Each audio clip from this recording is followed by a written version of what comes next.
Hard men create soft times. Soft times create soft men. Soft men create hard times. If you don't fail, you're not even trying. My wife told me this great expression: to get something you never had, you have to do something you never did. Failure has been achieved, thank God. Now, the only place to go from failure is to win. You have to achieve failure. You have to take it that far. Nobody wants to go that far. It's too scary. But you know something? I got news for you. That's where winning is. It always has been. Nothing's changed since the 70s. Nothing. Except people train not as hard. The hardest thing in life is figuring out who you are and what you want to do for the rest of your life. And once you figure that out, you wake up every day and you work toward it. It's impossible for you to fail if you know who you are, what you want to do, and you wake up every day and work toward it. I love this game. I live this game. And there's 1,000 other guys waiting in the wings who are obsessed with this game.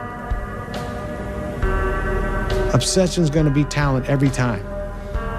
You got all the talent in the world, but are you obsessed? When you walk on that court, you have to think, I am the best ever. I'm the most brutal and vicious and most ruthless champion there's ever been. There's no one can stop me. Lynx is a conqueror. No, I'm Alexander. He's no Alexander. I'm the best ever. There's never been anybody as ruthless. I'm Sonny Liston. I'm Jack Dempsey. There's no one like me. I'm from Nairclaw. There's no one that can match me. My style is impetuous. My defense is impregnable. And I'm just ferocious. I want your heart. I want to eat his children. Les Brown's a motivational speaker. He made an analogy about this. He says, imagine you're on your deathbed, and standing around your deathbed are the ghosts representing your unfulfilled potential. The ghost of the ideas you never acted on. The ghost of the talents you didn't use. And they're standing around your bed, angry, disappointed, and upset. They say, we came to you because you could have brought us to life, they say. And now we have to go to the grave together. So I ask you today, how many ghosts are going to be around your bed when your time comes? Damn, Rock, come on! Gotham's relying. What's the matter with you? To save us all. There is no tomorrow. There is no tomorrow. When I seen that Bentley at the boxing gym, and I seen that diamond Rolex, I said, I want that. And I knew what it took. So I know when my opponent is asleep, I'm out there at 4 or 5 in the morning, chopping trees, working, to this day. Because I can retire today. I'm well off, very comfortable. But I got the will to win. The truth in front of you is it sucks. It's painful. It's fucking mind-numbing. Because this is what it takes, creating another voice and sometimes going at it alone. All the time going at it alone, because no one's gonna believe it. That's that. Work, work, work, work. No results, but I'm a little bit better. Work, work, work, work, work. Work, work, work, work. No results, but I'm a little bit better. Work, work, work, work, work. No results, I'm a little bit better. Work. Boom. Just got paid. I just got paid. And it looks like overnight success. Yeah. It's like, oh, shit. It happened in here. No, bro. It doesn't. Sacrifice temporary fun for permanent dreams, or sacrifice your permanent dreams for temporary fun. And you have to learn how to fail. A lot of us have big dreams, big goals. And when you have goals that are maybe outside your reach, you have to know that getting to that goal, you're gonna have a lot of bad days. So I had to teach myself how to fail right. And what that means is, when I fail, I can't spend much time in that fail zone. I have to be able to get up and get after the next day just as fast. I don't have time to stay here and feel bad for myself for weeks and months and years, because I'll lose that time. You obviously don't fucking want it bad enough. Because the person that you want to, I became obsessed. I became obsessed with being the baddest motherfucker that God ever created. Am I that? I don't care. I believe it. And I was trying to tell him, once you become obsessed with something, obsessed, it's okay to be unbalanced for a while. It's okay. Don't be all this stuff people say, you gotta be balanced. To be the best in the world at what you do. It's not about being a Navy SEAL, people. the best at what you do, you have to be unbalanced to find every bit of fucking energy and strength that you have to pull it off. Then you get balanced once you become great. And then you help other people become better from you being the best in the world. So if your family doesn't understand, why are you so daggone crazy? Because I'm trying to be the best I can to give you the best that I am. And it takes being fucking obsessed to where people think you're crazy. I had two options. To either be that 300-pound guy who sprayed for cockroaches and made $1,000 a month, and at 24 years old, knowing when I'm 50 fucking years old, I can reflect on this and think about what guy I never became, or I can totally just sack it up and fail and fail and fail until I succeed. How bad do you want it? There's two options. To continue forward, pushing upward. And if you do, that dream is given birth, and forever you will live in the reality of it. If you stop, quit, throw in the towel, I promise you there's no distance you can travel far enough to ever find that dream again. For it is dead. And in its death, it's replaced by regret. Now, like I was telling you before, if you want to be ordinary, you ain't even got to listen to me. Just go on about your business.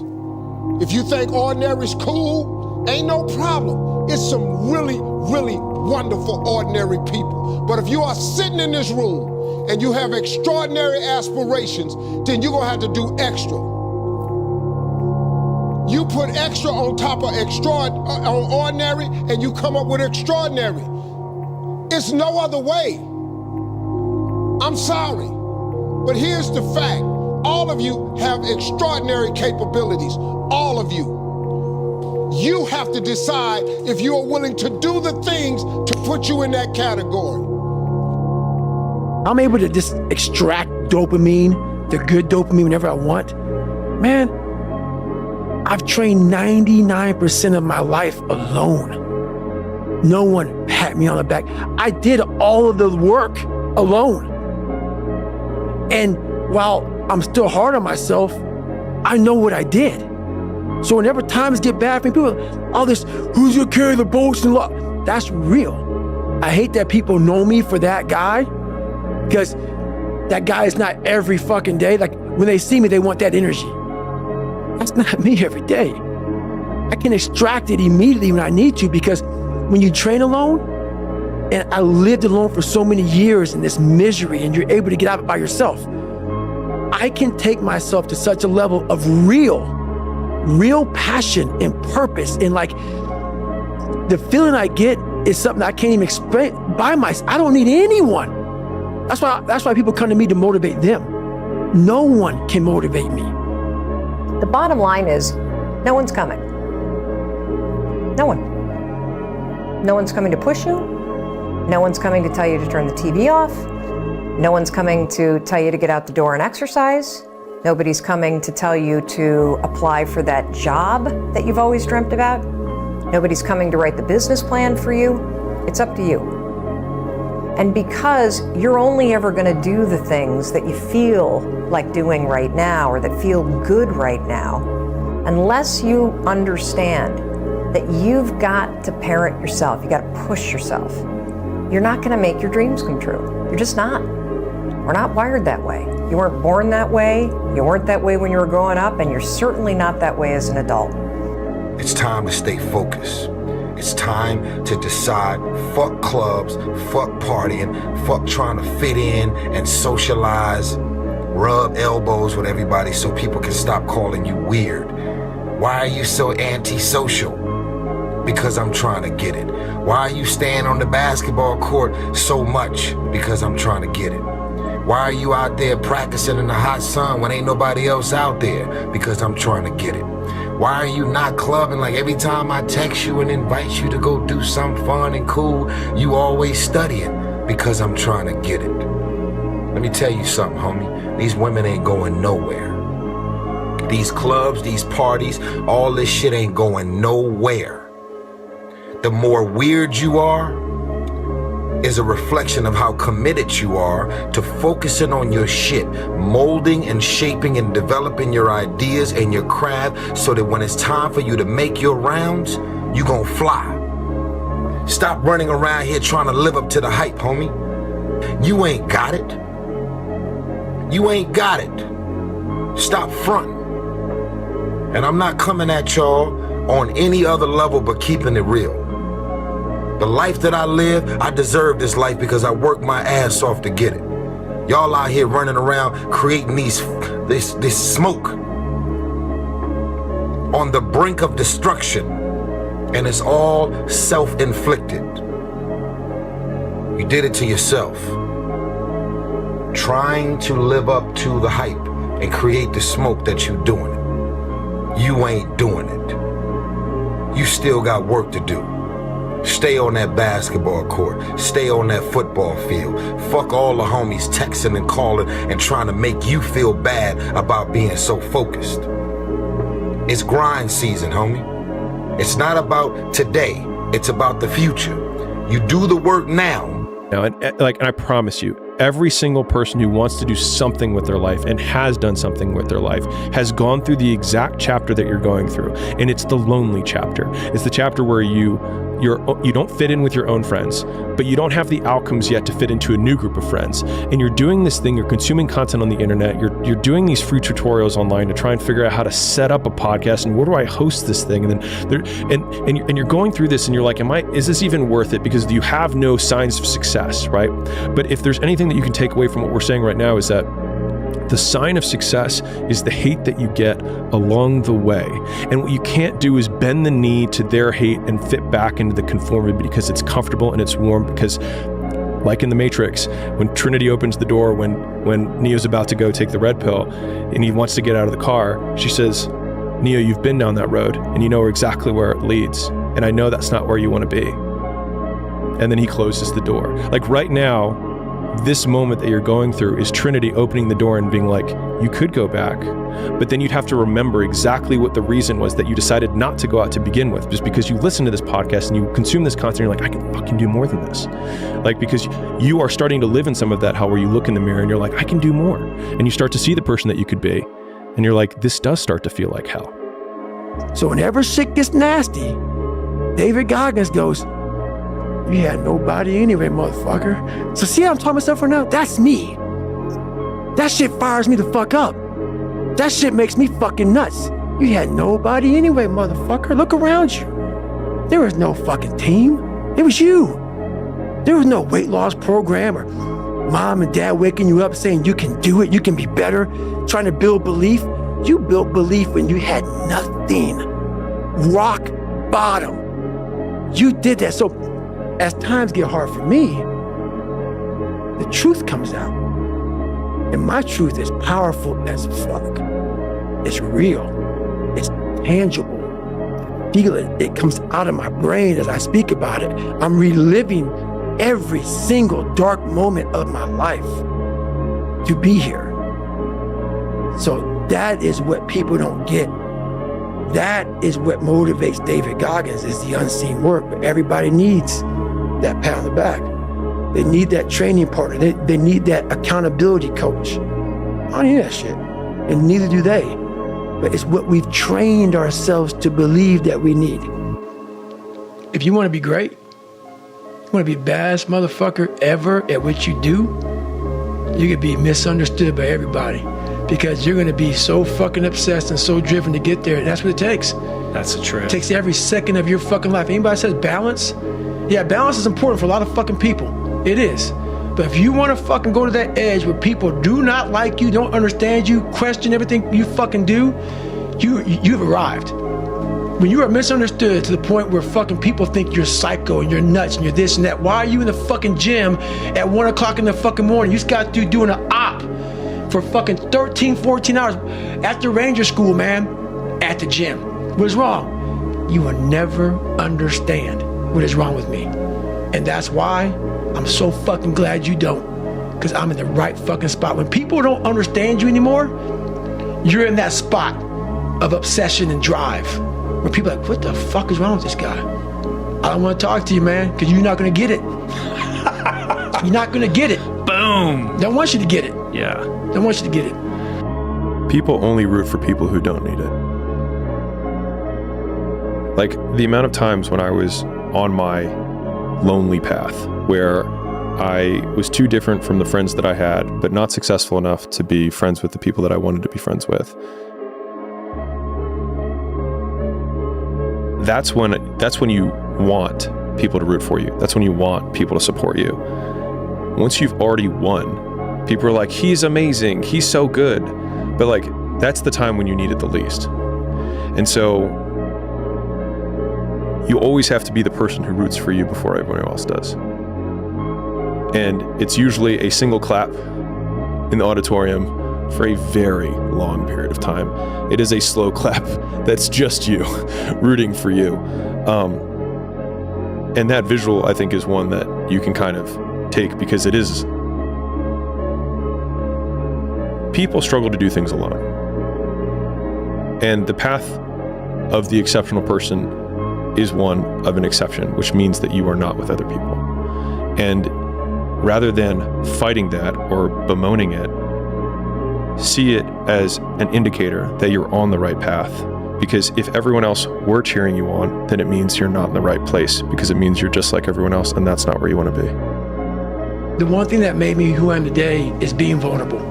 It's breaking myself down to the absolute rock bottom and being able to tell people who I am. And that's how I fixed it. Literally, you know, life created this person, me.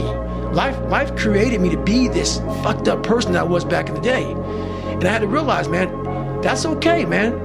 It's not my fault. Now I gotta go back and fix this shit though. So a lot of this isn't your fault, why you do some things you do, why you feel the way you feel.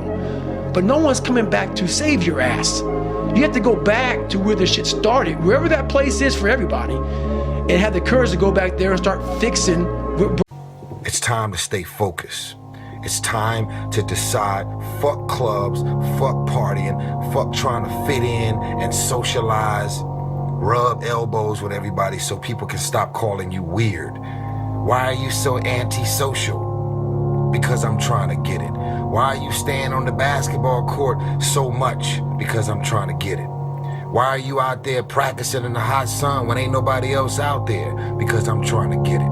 Why are you not clubbing? Like every time I text you and invite you to go do something fun and cool, you always studying. Because I'm trying to get it. Let me tell you something, homie. These women ain't going nowhere.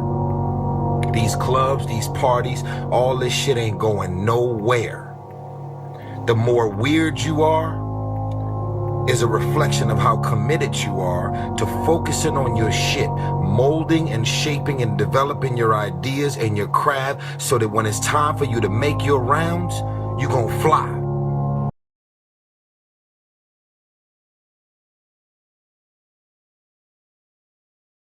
You know, some of y'all are motivated by broke. I'm broke, I'm stuck, I'm fucked up, I can't do nothing. Some of y'all are motivated by just wanting to accomplish the things that you want to accomplish. Other folks are motivated by materialistic things. It's a very whatever you concept. do, you've got to be a little bit gone to it. You're not all there. You've got to be almost insane to your craft. Not a lot of people can understand that. That's why I don't know about nothing else. I do not pay attention to nothing else. There was games of football on yesterday, there was rugby, there was this, there was that. And like normal society is like, let's talk about this, and let's engage in this. And I can't do it, I just don't, people are talking to me and in my head I'm counting something. I'm counting up a number, or I'm knee deep in a sequence on the mat or on the feet. That's my life, sequences and numbers, nothing else. I cannot pay attention to nothing else. Do you love this game? I mean, love it with your whole heart. Because if you don't, let's not even bother. Let's not open that door. They're just gonna slam it right in our face. I love this game. I live this game. And there's 1,000 other guys waiting in the wings who are obsessed with this game. Obsession's gonna be talent every time. You got all the talent in the world, but are you obsessed? Is it all you ever think about? Let's face it, it's you against you out there. When you walk on that court, you have to think, I am the best guy out there. And my personal question to you is, why not you? You've got the brains, you can make decisions, you can study the plan, you can change your life, you can grow immensely in the next few years, you can make your dreams come true, you can build a financial wall around your family nothing can get through, you can become healthy, you can become powerful. Why not you? When I was in the military, we go on these instructor-led runs. Most of the time, we knew the start and end point. So on the way back, I started seeing people getting happy and shit because the end was near. But there were some asshole instructors that would hear the happiness and go right on past the end point. When that happened, everybody stopped talking. Heads would start dropping. And I started taking fucking souls. At that time, I knew what happened in their minds. They were living off the hope factor. They hoped the instructors would stop running. They hoped the water was never cold. They hoped the weather was fucking good. I don't live off that hope shit. I wish the water was cold. I wish them motherfucking instructors keep on fucking running. I wish for fucking rain. When the ending is unknown and the distance is unknown, that's when you know who the fuck you are. The fear is never reaching your potential. That's it. That always falling short, always quitting before you're done, always procrastinating, always not doing the right thing. And then one day you're an old man. Yep. And you look back, oh God, I could have been great. But where do you go to? You wake up on a morning, it's cold, it's wet, it's dark, you've got no cartilage in your knee, you've got shitty shorts, whatever it is that's the issue today. Keep talking. I need you to keep talking about what you were just saying. It's warm on the couch. That's Your it. missus says stay in bed. That's It's comfy, That's it's cozy. That's You've got it. work later on. You had an argument last night. You're That's slightly it. hungover. Because I know every motherfucker ain't gonna do what I'm gonna do. The unfulfilled potential is the story of most people's lives. It is. It is. And it could have been the story of mine. And I tell a lot of people go, what's your biggest fear in life? And my biggest fear, honestly, was, let's say this. Let's say, I don't care if you believe in God or not. I don't care. So let's just play a game with me. Let's say you're God. And we have a big fucking long line of people. And I made it to heaven. I'm 75 years old. I'm 300 pounds. I made it to heaven. I worked for Ecolab my entire life, spraying for cockroaches. That's what I did. But I'm dead. I'm in heaven now. And you're judging us all now. So we're in line. We're all sitting there in line. And you have Adam Brown. He has a big board up. And you're talking to Adam Brown about his life. And you rip it down. And I'm next in line. David Goggins. I see my name. And I see all this shit. And God goes, hey, you say, read this, man. And I'm reading this list. And I'm seeing 182 pounds, Navy SEAL, Ranger School, motivational speaker, changing lives. Okay, man, pull-up record, all this shit. And I'm like, that's not me, man. And God looks at me and says, that's who you were supposed to be. And my biggest fear, I visualize some crazy shit. My biggest fear is that one day I'm gonna reach a judgment of my life. Something's gonna judge me for what the fuck I was supposed to be in life. And what I want now is that whoever's judged me up there, I want them to have a board and them up there right now getting their pen out. Because, this person who judges you is supposed to know everything. Supposed to know from the time you're dead to the time you're, time you're born, time you're dead. I want this person to be up there to be like this, up there writing more about me, saying, fuck, I know you can do that. I know you can do that. So I want to impress whatever the fuck is up there, whatever's going on in life. I want to go up there and not have anything left on the table. I want to drain my soul of every fucking bit of person I am. We are so worried about what other people think about us. It's like, oh my gosh, what if they think I'm crazy? What if they think I'm over obsessive or competitive? And what if this is like, you're too much? This is just not healthy for you to be thinking this way, right? Yeah. How did you get your mindset into this alter ego to be comfortable being Black Mamba? Like, how did that happen? It's a good separation for me, emotionally, to be able to put myself in a place where at practice or when I'm training or during games, I switch my mind to something else. switch my mode into something else. It was like an actor getting ready for a film. You gotta put yourself in that cage.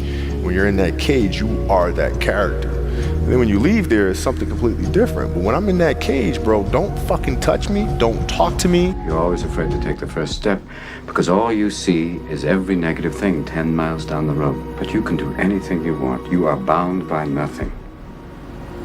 What are you passionate about? What do you want?